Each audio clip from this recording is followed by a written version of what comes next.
So guys, meron tayo dito mga bibe. Kakahimsa pa lang.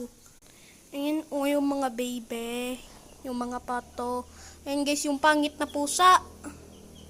Ayan o. Hindi man kumakain yan ng pids. Yung pusa na yan. Pusang gala.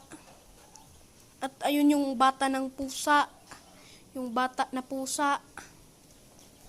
At ayan guys, yung mga pato. Teka. Yan yung bibe. Yan o. Yan guys, o. Isa, dalawa. Asan? Yung iba. Isa, dalawa na lang yung nakikita ko. At ayan. Andun yung, yan si bibe. Yung duckling guys. Ayan, yung dalawa. Ilan yan? 1, 2,